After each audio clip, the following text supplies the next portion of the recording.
interpellé, on m'a sollicité il y a quelques jours pour aborder un thème sur l'innovation. Et je me suis dit, puisque j'assure le cours de la géopolitique et l'intelligence économique, pourquoi ne pas rester toujours dans l'intelligence, mais cette fois-ci dans le cadre de l'intelligence artificielle. Un domaine très porteur et un domaine qui nous promet une révolution extraordinaire d'ici quelques années. D'abord, qu'est-ce que l'intelligence artificielle? Pour savoir de quoi on parle, l'intelligence artificielle, c'est un ensemble de données et un ensemble de techniques qui permet à des machines d'accomplir des missions que généralement les animaux ou bien les êtres humains accomplissent. Donc, en quelque sorte, ce sont des machines, soit des robots, soit des algorithmes, qui vont assurer des missions qui étaient à la charge au départ des humains ou bien des animaux. Sur le plan international, pour rester toujours dans le cadre de la géopolitique, on se demande qui sont les leaders de l'intelligence artificielle. La réponse est simple, généralement tout le monde pense à l'Union européenne, etc. Sauf que la réalité nous démontre que toute l'Europe est devenue un pays du tiers-monde dans le cadre de l'intelligence artificielle.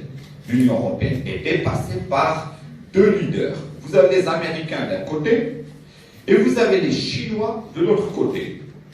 Juste pour vous mettre un tout petit peu dans le bain, sachez que les Américains ont investi en 2017 $1 milliard sur l'intelligence artificielle, donc la robotisation, etc., etc. Et avec Donald Trump, il a promis de miser $3 milliards pour développer l'intelligence artificielle. Vous allez me dire, de l'autre côté, les Chinois vont miser un peu moins, parce que les Américains sont les leaders dans la matière. Non.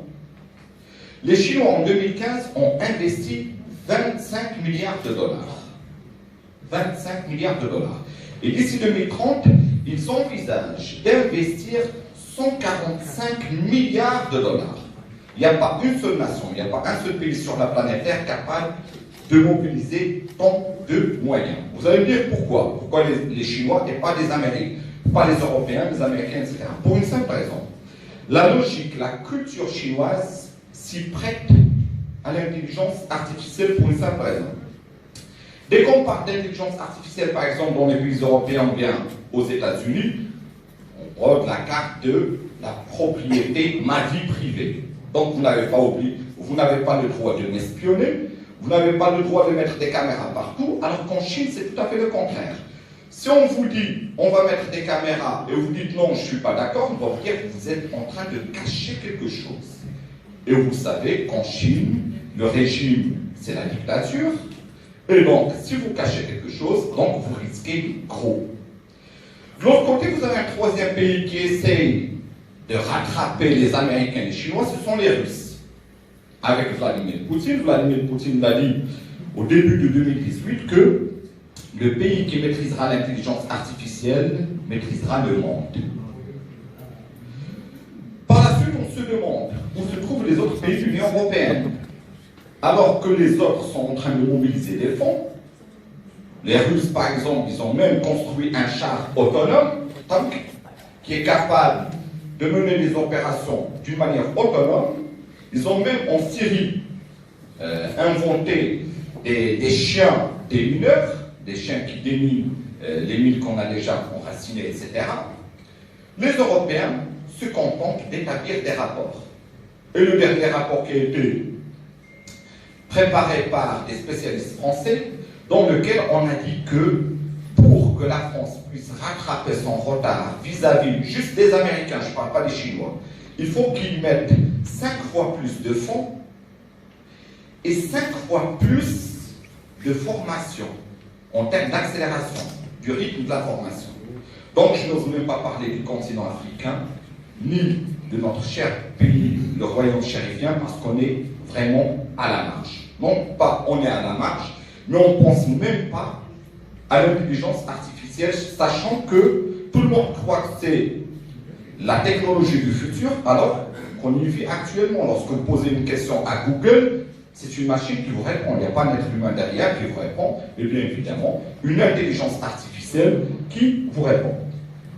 Donc moi, j'ai essayé de retracer grosso modo les avantages et les inconvénients de l'intelligence artificielle sur le plan économique et sur le plan juridique et sécuritaire. Sur le plan économique, l'intelligence artificielle aura un atout extraordinaire. Vous vous rappelez de Sénèque, le philosophe Sénèque, qui, il y a plusieurs siècles, disait « L'être humain n'a pas de temps. Il faut profiter de votre temps en achetant des esclaves. » L'an 3 avant Jésus-Christ. L'intelligence artificielle va vous permettre d'avoir des esclaves mécaniques. Des esclaves qui vont vous permettre d'accomplir des missions pour les boulots qui sont répétitifs, dangereux ou bien stupides. Donc, ce sont des machines qui vont effectuer ce genre de travail à la place des humains, des boulots dangereux, répétitifs ou bien stupides. Ça va nous permettre de gagner du temps et ça va nous permettre de gagner pas mal de choses en termes de coûts de production. Jusqu'à maintenant, c'est extraordinaire. De l'autre côté, la plus grande menace, c'est le chômage de masse. Pourquoi? N'oubliez pas qu'il y a quelques années, un avion était piloté par 4 pilotes. Aujourd'hui, il est piloté par 2. La même chose, il y a quelques années, on avait des journalistes qui nous fournissaient des informations, etc. Maintenant, avec vos smartphones, vous n'avez plus besoin de regarder la tronche de qui que ce soit. Vous avez tout sur votre téléphone portable. Donc, le plus grand risque, c'est que d'ici quelques années, on va se trouver avec une grande masse de personnes mises à l'abri, qui est au chômage, et une élite de personnes qui va maîtriser l'intelligence artificielle. Ça, c'est le plus grand danger sur le plan économique. Sur le plan, pour faire vite, parce que je connais mon cher ami Cyril, parce qu'il va me faire la remarque, sur le plan juridique et politique. Le plus grand avantage, c'est que, actuellement, vous le savez, ici à HECI aussi, vous étudiez pas mal de matières de droit, ce qui est extraordinaire. Et vous savez que les choses se compliquent jour après jour, avec l'implantation des multinationales, avec l'internationalisation des conflits, etc. Donc, on va pouvoir compter sur des logiciels qui vont aider les avocats. Vous allez me dire, un robot qui aide un avocat ou bien un logiciel qui aide des juges, ça peut me paraître un peu bizarre. Non, ça peut me paraître un peu bizarre ici au Maroc ou bien en Afrique. Aux États-Unis, par exemple, ils ont déjà un logiciel qui s'appelle Compa, qui aide les juges à détecter les criminels qui ont une intention de rester d'une manière personnalisée, de poser 140 questions à les accusés et de savoir, en fonction de leurs réponses, s'ils ont l'intention de récidiver ou non. Vous allez dire, oui, mais on sera jugé par un robot, par un logiciel. Oui et non. Pourquoi? Parce que le dernier mot appartient au juge aussi. De l'autre côté, les avocats ont déjà manifesté aux États-Unis. Ils ont dit, oui, c'est très bien ce qu'on est en train de faire avec l'intelligence artificielle, mais notre fonction est en danger. Pourquoi? Parce qu'on a créé une application qui a permis à des usagers, à des clients de plusieurs avocats, d'annuler 160 000 PV pour des circulations que les avocats n'ont pas pu annuler. Donc, le métier d'avocat se trouve en danger. Alors, un autre avantage d'un côté, mais un inconvénient de l'autre côté. L'autre avantage, c'est par exemple l'intelligence artificielle permet de nous préserver, surtout préserver les enfants contre les pédophiles à travers Facebook, les lanceurs d'alerte, etc., etc. Mais il y a quand même quelques menaces sur le plan juridique et sécuritaire. Première menace, c'est n'oubliez pas qu'un robot, c'est comme un bébé. Ceux qui, dans les projets du futur, on pense même à créer des robots capables d'enfanter, c'est-à-dire de mettre au monde de petits robots. Ce ne sera pas pour demain, mais d'ici 200 ans, d'ici 2 siècles, 3 siècles. Actuellement, on a des robots qui apprennent à réfléchir d'une manière autonome, mais pas d'une manière très poussée. Pourquoi? Parce que le meilleur robot ne peut pas dépasser l'intelligence d'un bébé, enfin d'un enfant de 3 ans. Ça, c'est le meilleur robot pour l'instant.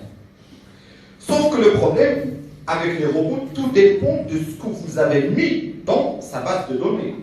On a fait une étude sur Google, je vous ai dit c'est l'intelligence artificielle, et on s'était rendu compte que Google présente, donne comme réponse, des réponses plus favorables aux hommes que les femmes lorsqu'on effectue une recherche pour certains boulots.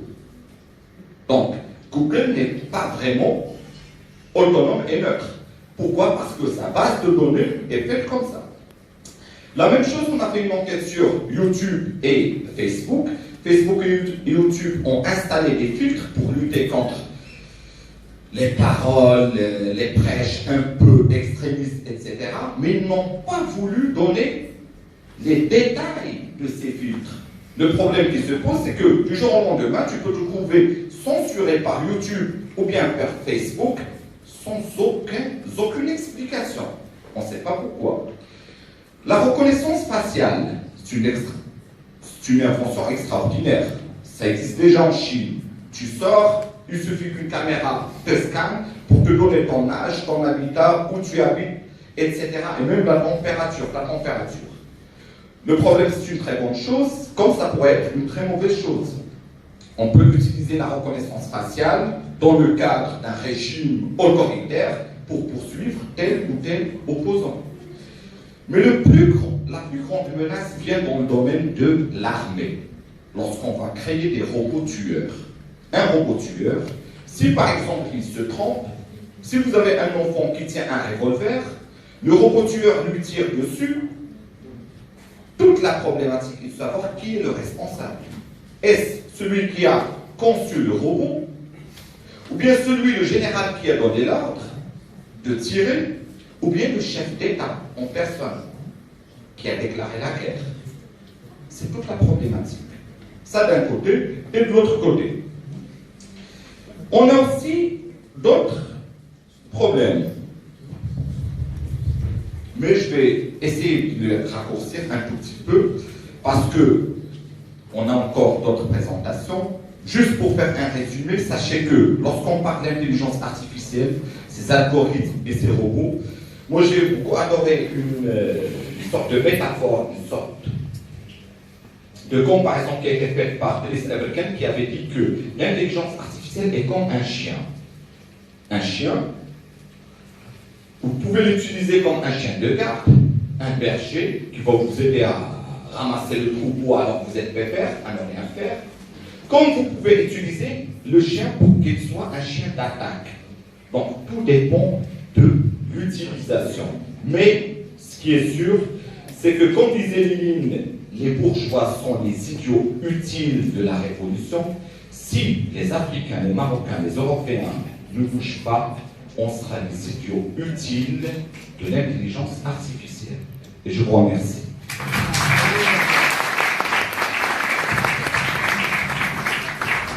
Merci mon ami.